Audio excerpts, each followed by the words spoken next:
ওয়াল আসরে সূরাটা আপনারা সবাই জানেন। আল্লাহ তাআলা বলেন এই সূরার মধ্যে সময়ের কসম খাইয়া আল্লাহ বলেন ইন্নাল ইনসানা লাফি খুসর, সব মানুষ জাহান্নামে যাবে।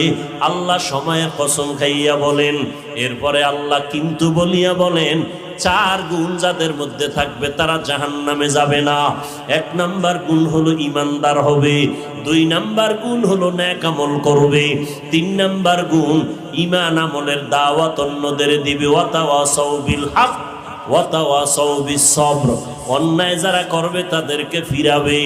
ঈমান আমলের দাওয়াত অন্যকে দেওয়া এবং অন্যায় কাজে বাধা প্রদান করা, এটা আখিরি নবীর উম্মতের বিশেষ করে এটা দায়িত্ব। নূহ নবীর উম্মতের এই দায়িত্ব আল্লাহ দেন নাই, ভালো করে খেয়াল করেন। মুসা নবীর উম্মতের আল্লাহ এই দায়িত্ব দেন নাই, ইব্রাহিম নবীর উম্মতের আল্লাহ এই দায়িত্ব দেন নাই, ঈসা নবীর উম্মতকে আল্লাহ এই দায়িত্ব দেন নাই। অন্য মানুষকে দ্বীনের পথে ডাকো,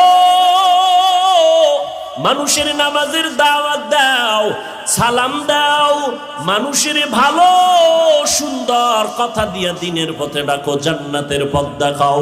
মন্দিরের দরজা খোলা, মসজিদের দরজা খোলা। মন্দিরে ঢুকারও স্বাধীনতা আল্লাহ দিছেন, কারণ পরীক্ষার হল। কে প্রশ্নের উত্তর ভালো লাগবে, কে খারাপ লাগবে, স্বাধীনতা আছে, বাধা দেওয়ার অধিকার নাই। দুনিয়াটা মুমিনের পরীক্ষার হল। মন চাইলে মন্দিরেও যাইতে পারো, বাধা নাই। মন চাইলে মসজিদের বারান্দায় যাও, কোনো নিষেধ নাই। তবে হুজুরেরা কি করবে?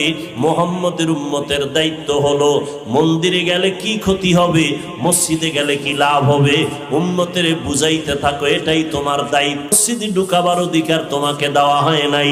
লা ইকরাহা ফিদ্দীন, ধর্ম নিয়ে জোর জবরদস্তি করার কোনো অনুমতি নাই। বান্দা মনে চাইলে নামাজ পড়বে, না চাইলে নাই।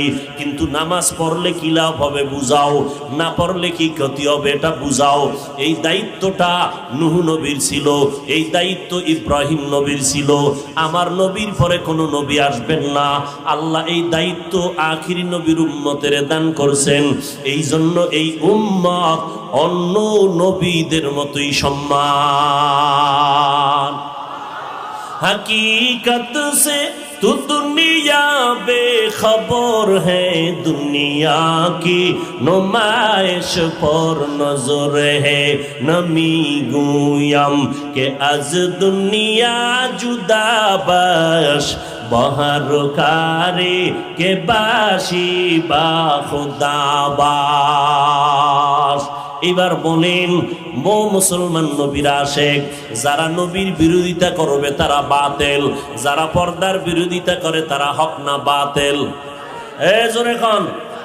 যারা মাদ্রাসার বিরোধিতা করবে তারা হক না বাতেল? যারা ওলিয়া উলিয়ার বিরোধিতা করবে তারা হক না বাতেল? আল্লাহর কসম, একবার না দুইবার না তিনবার আমি কসম করে বলে গেলাম, ও দুনিয়ার মানুষ ভালো করে রেকর্ড করো, লিখে রাখো। আল্লাহর কসম একবার, আল্লাহর কসম দুইবার, আল্লাহর কসম তিনবার। ওয়াল্লাহি বিল্লাহি তাল্লাহি, এই জমিনের মধ্যে যারা বলে আমরা ওলি মানি না, আউলিয়া মানি না, আল্লাহর কসম করে বলে গেলাম এরা কোরআন মানে না, বুখারী শরীফও মানে না। इल्मे राए जाजु करदन बेहिसाब, खल्क़े रादादन जवाबे बासवाब। हक ना दारत दोस्ते खल्क़ा ज़ारे राह, निस्ते ई खसलते एके दिन दारे राह। যারা মাদ্রাসার বিরোধিতা করে, ওলিয়া উলিয়ার বিরোধিতা করে, এবার বলেন তারা হক না বাতেল? সবাই একমত? যারা বলে ওলি মানি না তারা বুখারী শরীফ মানে না, যারা বলে আমরা আউলিয়া মানি না তারা কোরআন শরীফ মানে না, যারা কোরআন বুখারী মানে না তারা হক না বাতেল? যারা সাহাবায়ে কেরামের বিরোধিতা করে, আবু বকরের বিরোধিতা করে, ওসমান রাদিয়াল্লাহু আনহুর বিরোধিতা করে, বলো জাতি এরা হক না বাতেল? বাতিলের বিরোধিতা করা এটা গীবত না ফরজ?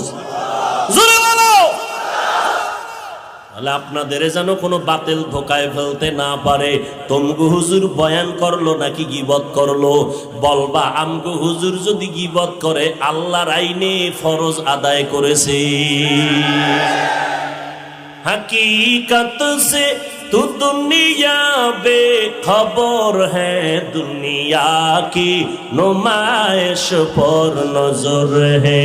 नमी गुयम के आज दुनिया जुदा बाश, बहार कारे के बाशी बा खुदा।